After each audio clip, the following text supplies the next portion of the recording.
I've been interested in how nature impacts our mental health and human experience for a long time. Specifically, I love learning about how trees can make us happier.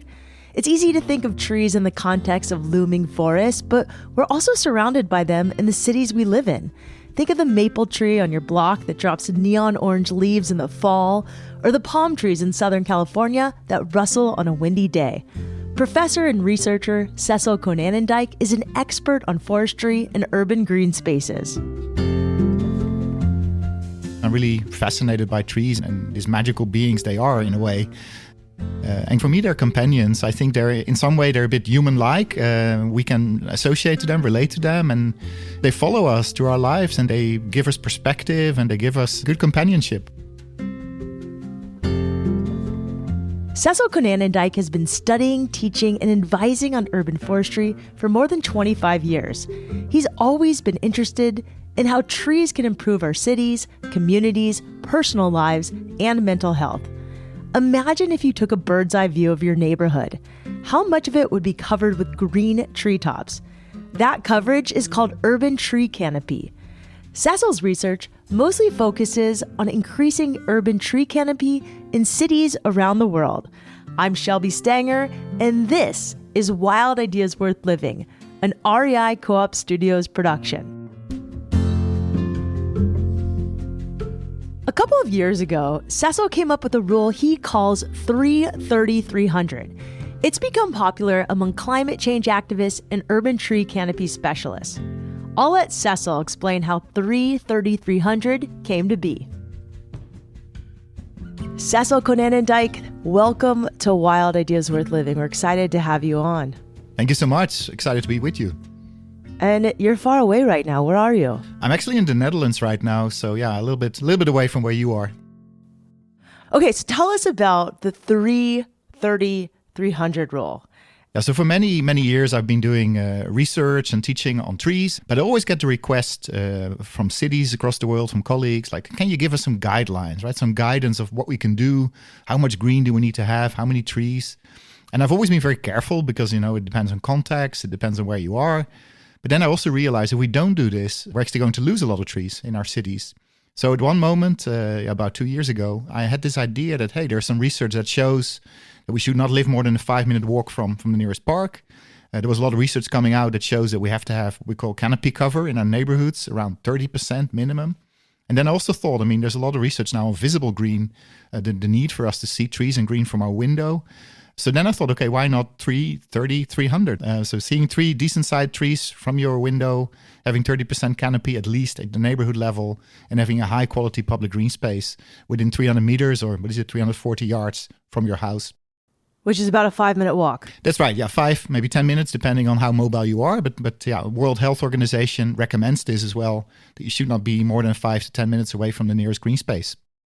When did you come up with 3-30-300? So I came up with the rule February 2021, so a little bit less than 2 years ago. And it was really kind of a serendipity moment. I was really standing in my kitchen, literally having a glass of wine in my hand, and some things came together. And I thought, hey, maybe this is what we need. We need this kind of rule that actually stimulates the debate and that can be understood not only by green people like myself, but also by planners and architects, and not least importantly, the politicians as well. So only in 2021, and yet the message is moving fast. It is, and to be honest with you, I was really surprised. So it went viral very quickly, and I think that had to do, of course, with that it's catchy and there's evidence behind it. I remember waking up literally a week later and opening the newspaper, and in the Spanish newspaper that said there had been a big protest action in Madrid, where Greenpeace had been closing off some of the main streets and was asking for 3-30-300 justice. So it was pretty shocking that it had gone so quickly within a few weeks.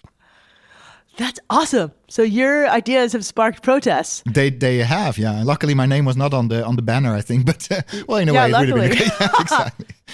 Do you know how it spread so quickly? Yeah, it's a great story.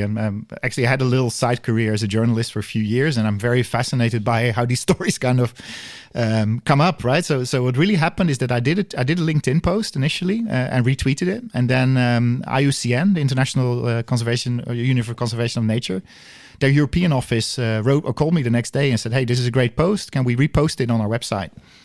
And then from there on, it really went viral. I think some influencers picked it up, some planners, a couple of journalists. And then so within a week, I think we were at 60, 70,000 views for a tweet, where I usually get maybe a couple of hundred. So I think the communication part of it, right, that is so easy to remember, that it really rings a bell, and that there's something about, seeing trees, living with trees, using nature.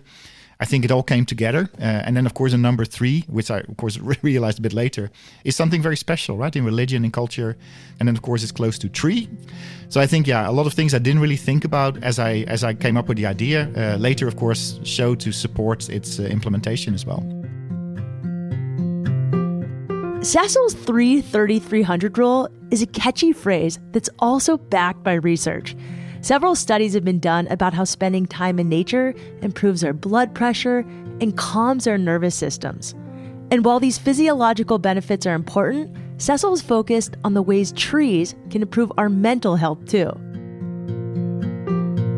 Okay, so I want to break this down a little bit more slowly. So out my window, I should be able to look and see 3 trees. Yeah, decent sized trees, right? So they should not be just tiny trees, but they should be trees that have some stature, because we know that larger trees give us a lot of benefits. For example, mental health benefits. So they will help us concentrate better. They help us de-stress. As we have seen, for example, during the COVID pandemic, that people who could see trees from their window were in better mental health than those who couldn't. And the 3 trees, honestly, that's the most subjective part, right? So we know visible green is important. We know trees are important, but there's no study yet that says specifically we need to see 3 trees. They use it as a proxy, right, for visible green. Okay, and then 30% tree canopy cover. Talk to me about what that means, what that looks like. What does that do for us, not only our mental health, but our physical health? So new research shows that if you're around 30%, you see some of those health benefits really kick in. So people sleep better, the birth weight of newborn children is higher, people have better mental health. So there's something like a threshold of 30%. I feel that 30% is a good aim to go for. In the US, actually, you have a lot of cities that actually come up to 30, 40% or even higher. But as I said, here in Europe, that's very, very rare. So 30% is still very ambitious for many cities.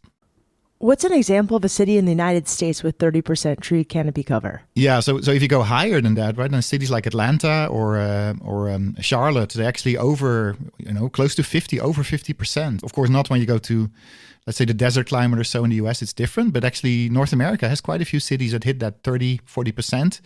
Cities like Washington, D.C., Seattle is at 28%, and have the ambition also to come up over 30% over the next years.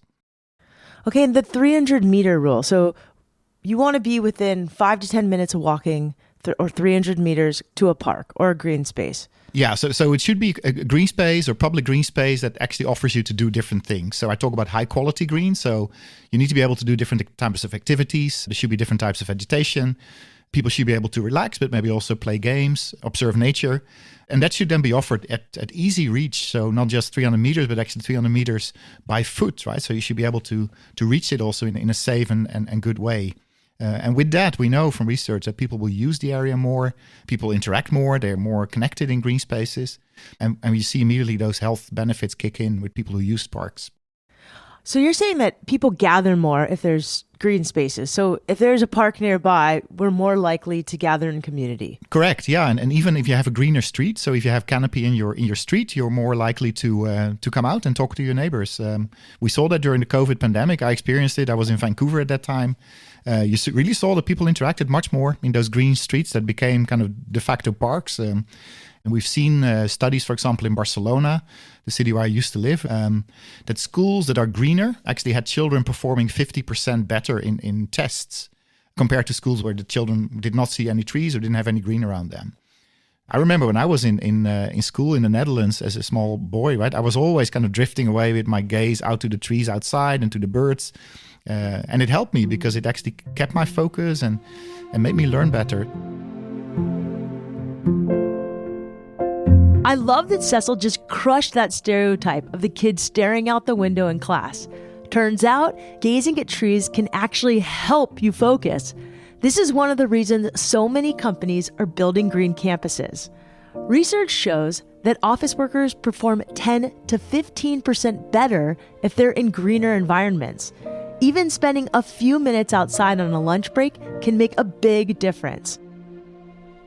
When we come back, Cecil talks about what cities are doing to increase their urban tree canopy, the challenges trees face in urban environments, and what we can do as individuals to create a more nature-filled world.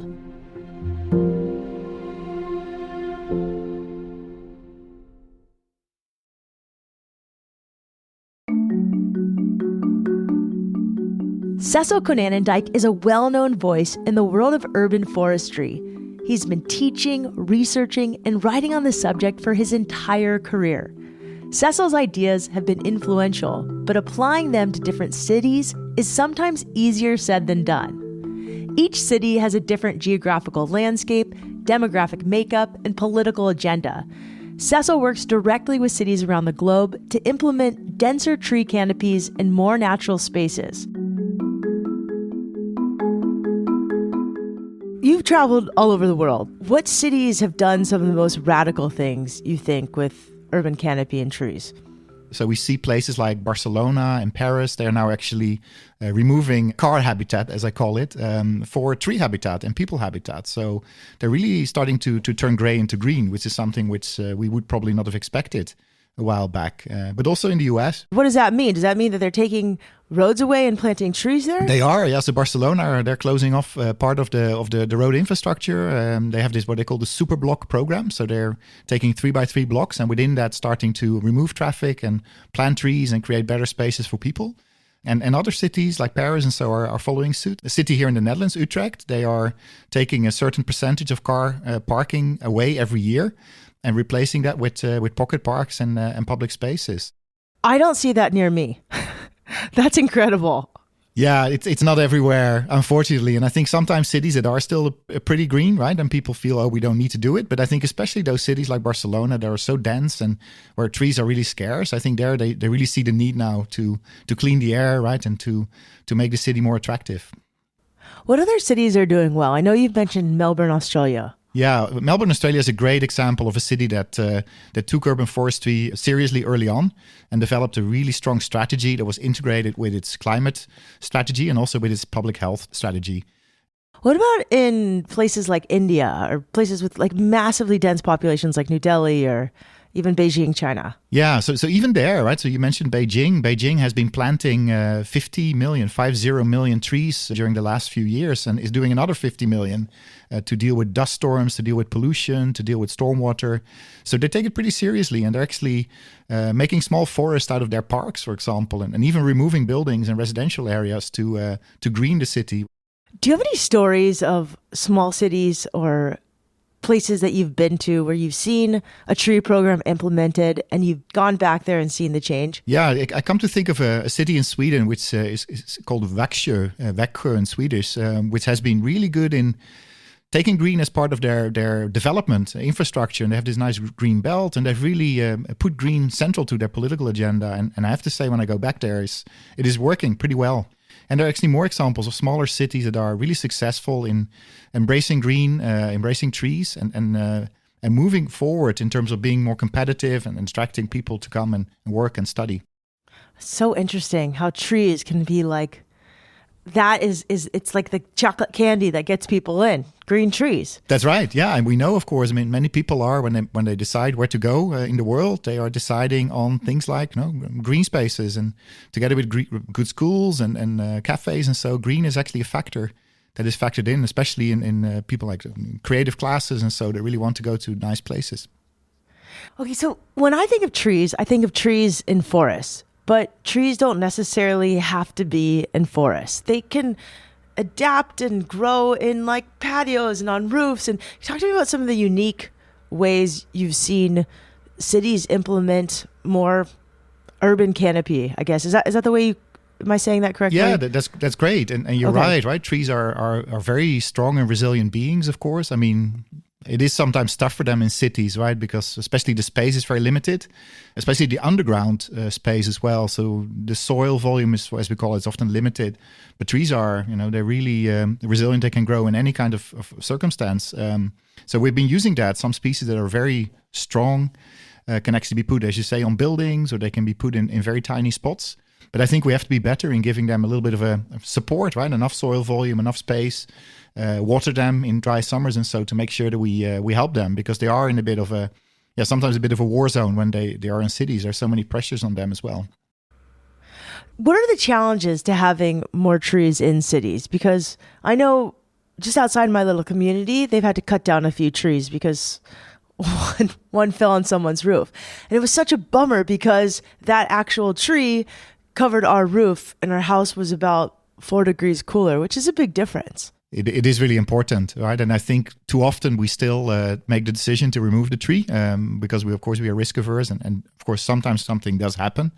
I think the barriers are partly political and are partly fear maybe, but I think a lot of it, of course, is also technical, right? The lack of space. Trees should be able to grow. We cannot just keep them as kind of bonsai trees in our cities. So we need to have overground and underground space. We need to have the right species. Cities are very dry compared to the surrounding area. And of course, with climate change, they get more pressured. So we have to pick species that are actually more adapted to that as well. But I think on the other hand, trees are very resilient and they're really able to grow in pretty tough conditions as well. I like that you said that you have to have overground, but also underground space. I think we sometimes forget about that. Yeah, and it's so important, right? That the soil part is really crucial. So the one I always ask my students in Vancouver and other places, like what is the number one factor for trees to do well? And it is soil volume. So it is space underground so they can actually grow their root network. And of course, because of all the underground infrastructure that we often have, especially here in Europe, all the cables and sewage systems. And so it's tricky for trees to find space for their roots, and they need to be rooted well, of course. So there's a lot of doom and gloom when it comes to talking about trees and climate change, but you seem to be on the positive news side of that. Talk to me about it. Yeah, of course, it's very easy, right, to kind of start feeling depressed by all the negative things around us. But I do think that there's a lot of good happening as well. Local communities taking action, planting trees, cities taking action.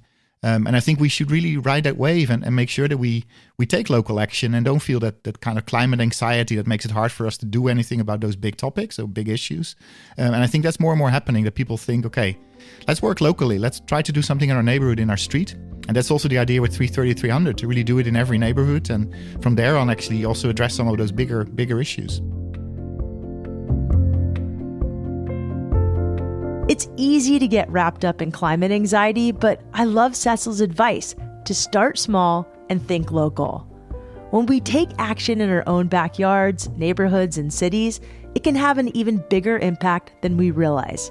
For his part, Cecil has been setting his sights on new projects in urban forestry that will change our cities for decades to come.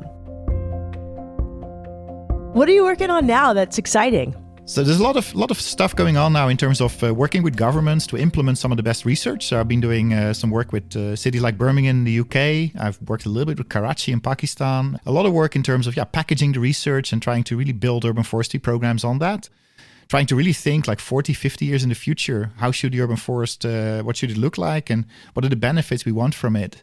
And then we do a lot of interesting research still on things like using technology in urban forestry, or things like food forestry. How can we bring that into cities? So my students are doing some really wonderful work, which I'm happy to be associated with. I think one thing that's happening, Shelby, which I'm really excited about, is that trees and nature used to be this kind of icing on the cake thing, right? So like cities would do all kind of other stuff, the roads and the housing and the shops, etc. And then they would think about trees and green. But I think that's turned around a little bit now. So we see now that, because of climate change, because of health, because of economic development, and so that cities start to think green more and build green into other policies. That can be done much more still, but I think there's definitely a paradigm shift, right? There's a trend. And I've, in my career, which is almost 30 years now, I've never seen actually the same attention for green in cities as I've seen now. That's not to say that there's not a lot of challenges, but I think it's a great time now for people to gather around that and to work together to really capitalize on the opportunity and to develop cities that are completely different, that look very different. That is really exciting. What can we do as individuals to help contribute to more green spaces? That's a great question, right? Because people often ask, what can I do, right? There's all these big things, but I think one thing people say, well, I plant a tree, which is fantastic, right? And many cities will have not-for-profits or so that can help you to select the right tree to plant. And planting a tree, I think, is a fantastic idea, but I think also taking care of what you have, maybe helping to water the tree in your street, keeping an eye out for trees that are maybe under some kind of danger. It could be a pest or disease. Becoming a local tree steward or tree keeper, but also maybe growing your community garden or engaging with your local school to do a greening project. So I think we can do a lot, and I think passing on that message also to neighbors and say, hey, I know you're considering removing the tree, but actually this tree does a lot of good for us, and maybe you reconsider. So I think on that stage we can do a lot individually, and you don't have to be a very strong green advocate to see that trees are actually giving a lot, and we would really miss them if they're not there, as we know also from studies.